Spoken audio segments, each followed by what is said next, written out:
À Porto Alegre, dans la moiteur du sud du Brésil, un enfant porte sur son visage une arme de destruction massive, un sourire inamovible. Il s'appelle Ronaldo de Assis Moreira, mais le monde s'apprête à s'incliner devant Ronaldinho. Imaginez une cour poussiéreuse, une chaleur écrasante, et un gamin qui ne s'arrête jamais.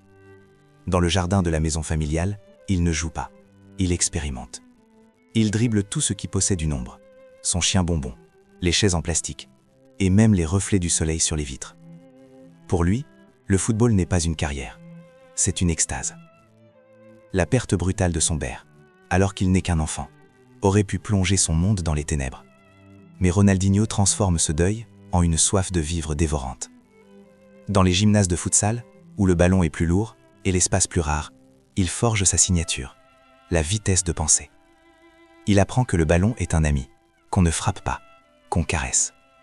Il est déjà le petit Ronaldo, celui dont la joie de vivre est si contagieuse qu'elle désarme les défenseurs les plus vicieux.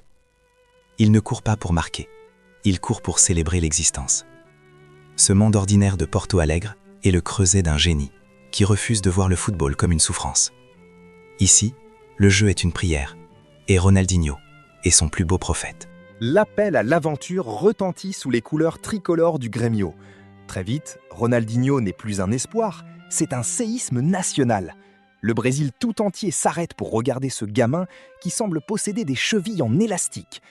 On se souvient, comme d'une légende urbaine, de ce match contre l'International, où il se retrouve face à Dunga, le capitaine champion du monde. Dunga représente l'ordre, la discipline, la dureté. Ronaldinho, il représente l'anarchie joyeuse. D'un jongle insolent et d'une feinte de corps venue d'une autre galaxie, il laisse la légende au sol, cherchant sa dignité dans l'herbe. Le message est clair, un nouveau roi est né. L'appel de l'Europe, ce continent froid qui rêve de posséder la magie brésilienne, se fait entendre. C'est à Paris, au PSG, qu'il choisit de poser ses valises. La ville lumière, avec ses boulevards et ses nuits infinies, semble être le décor cinématographique parfait pour ce virtuose, qui aime autant la fête que le cuir. Le voyage commence, et les supporters parisiens ne savent pas encore qu'ils vont assister à la naissance d'un art du spectacle pur. Il arrive avec un sac de sport et un sourire capable d'éclairer la Tour Eiffel. Le monde s'apprête à découvrir que le football peut être entre ses pieds un carnaval permanent. L'arrivée à Paris est une lune de miel qui se transforme rapidement en un bras de fer idéologique. Sous les ordres de Luis Fernandez, Ronaldinho découvre la rigueur tactique européenne, cette machine qui tente de brider son génie pour le faire rentrer dans un moule. On lui reproche ses retards, ses entraînements parfois somnolents et surtout son goût immodéré pour la nuit parisienne. C'est le moment critique du refus de l'appel. Ronaldinho doit-il se conformer, devenir un soldat discipliné ou rester fidèle à sa nature d'artiste bohème ? Les bancs de touche se succèdent, la frustration monte, mais dès qu'il foule la pelouse du Parc des Princes, le temps se fige. Ses slaloms électriques contre Marseille, où il laisse la défense olympienne en état de choc, ou ses buts venus d'ailleurs contre Guingamp, prouvent que rien, absolument rien, ne peut enfermer un tel talent. Paris est sa rampe de lancement, son laboratoire de l'absurde. Il y apprend que l'Europe est un défi, mais il refuse de sacrifier son sourire sur l'autel de la tactique. Il danse sur les Champs-Élysées le soir et sur les défenseurs le lendemain. Mais son véritable royaume, celui qui acceptera sa folie sans condition, l'attend plus au sud, là où le soleil brille assez fort pour refléter l'éclat de son génie. Le véritable tournant, l'instant où le prodige devient un géant, arrive sous le ciel d'Asie en 2002. Pour cette Coupe du Monde, Ronaldinho n'est pas seul. Il est protégé par les deux autres R, Ronaldo, le phénomène, et Rivaldo, le métronome silencieux. Son mentor ici, c'est ce collectif brésilien, une famille de guerriers artistes qui lui donne le droit à l'erreur. La Seleção devient son terrain de jeu ultime. Tout le monde a en tête ce quart de finale contre l'Angleterre. David Seaman, l'un des meilleurs gardiens du monde, est avancé. Ronaldinho, à 35 mètres, exécute un coup franc qui semble défier les lois de la balistique. Est-ce un centre raté ou un génie visionnaire ? Pour ceux qui connaissent le gaucho, la réponse est évidente. C'était de l'instinct pur, une lecture de l'espace que lui seul possédait. En devenant champion du monde à seulement 22 ans, il valide son statut de demi-dieu.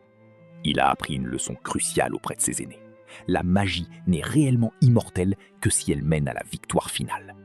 Couronné d'or, il est désormais prêt à revendiquer son trône en Europe. La Catalogne l'attend. Et il arrive avec la certitude de ceux qui ont déjà touché le ciel. En 2003, le FC Barcelone n'est qu'un géant endormi, un club plongé dans une dépression profonde, sans titre et sans âme. L'arrivée de Ronaldinho n'est pas un transfert, c'est une thérapie par le bonheur. Le seuil est franchi lors d'une nuit surréaliste contre Séville, un match commencé à minuit passé. Le stade est plein, l'air est lourd. Ronaldinho récupère le ballon dans son propre camp, efface 2 joueurs d'un déhanchement insolent et déclenche une mine de 30 mètres qui s'écrase sous la barre. Le Camp Nou n'explose pas, il entre en transe. En un seul geste, une seule seconde de génie pur, il a balayé des années de tristesse et de doute. Ronaldinho vient de redonner le sourire à tout un peuple. À partir de cette nuit-là, le Barça change de dimension. Il n'est plus un simple joueur, il devient le sauveur, celui qui transforme la souffrance du supporter en un plaisir quasi orgasmique. C'est le début d'une ère de domination mondiale placée sous le signe de la Ginga. Ronaldinho réinvente le plaisir de jouer. Et le monde entier commence à porter le maillot Blaugrana juste pour avoir l'honneur de voir ce magicien danser. Le seuil est derrière lui. Il est maintenant le centre de l'univers footballistique. Ses ennemis sont les défenseurs les plus brutaux de la planète, des hommes payés pour détruire. Mais face à Ronaldinho, ils semblent tous réduits au rang de figurants dans un spectacle de cirque. En 2005, il atteint son apogée absolu. Il n'invente pas seulement des buts, il invente un langage. L'élastico, la passe aveugle, le contrôle du dos qui se transforme en caviar pour un partenaire. Chaque match est une masterclass d'irréel. Le moment de vérité arrive lors d'un classico d'anthologie au Santiago Bernabéu. Sous le maillot du Barça, Ronaldinho réalise l'impossible. Il marque 2 buts d'une telle grâce, d'une telle supériorité technique que les supporters du Real Madrid, les ennemis jurés, les plus exigeants du monde, se lève comme un seul homme pour l'applaudir. C'est l'épreuve de la reconnaissance universelle, le moment où le talent transcende la haine. Il reçoit le ballon d'or quelques semaines plus tard. À cet instant précis, Ronaldinho n'est pas seulement le meilleur joueur du monde, il est le football. Il est le pont mystique entre le sport professionnel, le spectacle de rue et la poésie lyrique. Il ne gagne pas des matchs, il conquiert des cœurs, même ceux de ses adversaires. L'approche de la perfection culmine en 2006. Le FC Barcelone de Ronaldinho ne joue plus, il règne sur l'Europe. En finale de la Ligue des Champions contre Arsenal, au Stade de France, la pression est monumentale.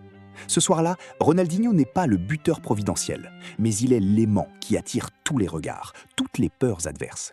Il est l'âme invisible qui guide ses partenaires vers la victoire. Gagner à Saint-Denis boucle la boucle de son épopée européenne. Il a désormais tout gagné.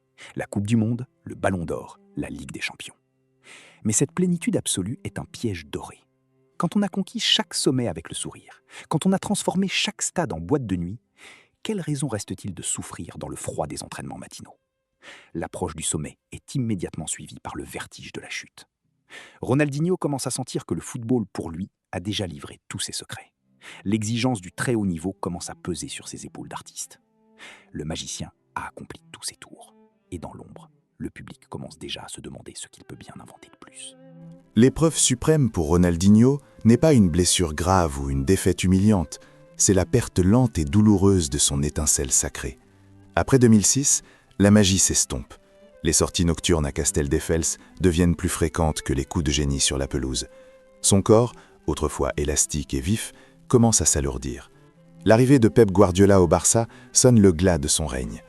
Pep incarne la discipline de fer, le système avant l'individu, et il décide que le temps du gaucho est révolu. C'est une véritable nuit de l'âme pour le Brésilien. Voir son trône, son royaume, confié à un jeune Argentin nommé Lionel Messi, est une transition d'une tristesse infinie. Il quitte Barcelone par la petite porte, presque dans l'indifférence de ceux qui l'a tant fait rêver. Le monde entier se pose alors la même question. Le magicien a-t-il rangé sa baguette pour toujours ?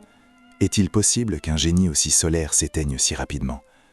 Ronaldinho semble perdu, errant entre son amour pour la fête et les restes de son talent immense. L'épreuve est totale. Il doit réapprendre à exister sans être le centre du monde.